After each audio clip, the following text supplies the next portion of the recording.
सालों कांग्रेस छोड़कर समाजवादी पार्टी की साइकिल पर सवार हुए कपिल सिब्बल ने सियासत के गलियारों में कई तरह की हलचलों को जन्म दे दिया है। आज इस खास रिपोर्ट में हम आपको कपिल सिब्बल की निजी जिंदगी से जुड़ी कुछ बेहद दिलचस्प बातें बताएंगे। 8 अगस्त 1948 को जालंधर में कपिल सिब्बल का जन्म हुआ। गौर हो कि कपिल सिब्बल के पिता भारत पाकिस्तान बंटवारे के समय भारत आ गए थे। पिता पेशे से एक बेहतरीन वकील थे, इसलिए उन्हें इंटरनेशनल बार एसोसिएशन ने लिविंग लेजेंड ऑफ लॉ की पदवी दी। कपिल सिब्बल ने शुरुआती पढ़ाई चंडीगढ़ से की। लॉ की पढ़ाई के लिए दिल्ली आए। सेंट स्टीफन कॉलेज से उन्होंने इतिहास में बीए किया और फिर फैकल्टी ऑफ लॉ से एलएलबी की। इसके बाद जब ये एलएलएम करने के लिए हार्वर्ड जा रहे थे तो उनकी शादी नीना से हो गई। साल 2000 में कपिल सिब्बल की पत्नी नीना का देहांत हो गया और इसके बाद उन्होंने प्रोमिला नाम की एक महिला से शादी की। प्रोमिला और कपिल सिब्बल के 2 लड़के हैं, दोनों पेशे से वकील हैं। कपिल सिब्बल ने 1973 में भारतीय प्रशासनिक परीक्षा को पास किया, लेकिन उनकी रुचि लॉ के फील्ड में थी, इसलिए उन्होंने ज्वाइन नहीं किया। लीगल प्रैक्टिस करने का विचार किया।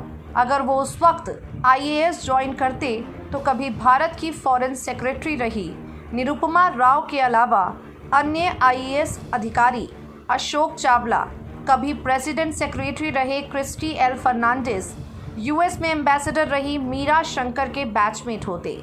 कपिल सिब्बल का कहना है कि वो प्रोफेशन से वकील और दुर्घटनावश पॉलिटिशियन हैं।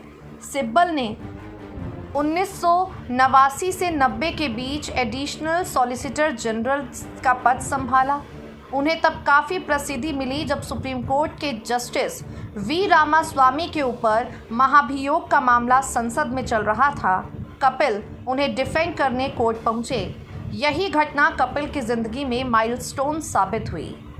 पीवी नरसिम्हा राव उस वक्त देश के प्रधानमंत्री थे। उनकी नज़र कपिल पर पड़ी और उन्होंने इनकी बोलने की ज़बरदस्त शैली को देखकर 1996 में कांग्रेस के टिकट का ऑफर दिया, लेकिन वो बीजेपी की सुषमा स्वराज के सामने इलेक्शन हार गए। इसके बाद 1998 में लालू प्रसाद यादव के सपोर्ट से बिहार से राज्यसभा के लिए चुने गए, लेकिन सिब्बल इससे संतुष्ट नहीं थे। वो जनता के द्वारा लोकसभा पहुंचना चाहते थे। साल 2004 में उन्होंने चांदनी चौक से इलेक्शन लड़ा और स्मृति ईरानी को हराकर संसद पहुंच गए। कपिल सिब्बल की कविता संग्रह आई विटनेस पार्शियल ऑब्जर्वेशंस रोली बुक नाम के पब्लिशिंग हाउस ने 2008 में छापी। अटल बिहारी वाजपेयी की कविताओं से हम सभी परिचित हैं, जिनका कविता पाठ करते हुए अटल जी खुद भी आपको दिख जाएंगे, लेकिन कपिल सिब्बल अपनी कविताओं को अमूमन संसद या पब्लिक में नहीं सुनाते। एक बार उन्होंने ऐसा किया जब वो अटल जी से अयोध्या के मामले में प्रश्न कर रहे थे। इनकी कविताएं पॉलिटिकल कम और भावनात्मक ज़्यादा हैं। इनका दूसरा कविता संग्रह माई वर्ल्ड विद इन 2012 में पब्लिश हुई। कपिल कहते हैं, मेरी कविताएं मेरी भावनाओं का रिफ्लेक्शन हैं। पॉलिटिशियंस भी ह्यूमन बीइंग होते हैं। हर आदमी कुछ क्रिएट करना चाहता है, फिर चाहे वो किसी भी रूप में हो। वकालत और सियासत के साथ साथ कपिल सिब्बल ने कई गाने लिखे हैं। साल 2016 में रिलीज़ हुई फिल्म शोरगुल के लिए उन्होंने 2 गाने लिखे, पहला तेरे बिना और दूसरा मस्त हवा। कपिल सिब्बल ने रौनक एल्बम के लिए भी गाने लिखे हैं, जिसे AR रहमान ने कंपोज किया है और ये गाने लाजवाब हैं। नेक्स्ट 9 न्यूज़ रूम की रिपोर्ट।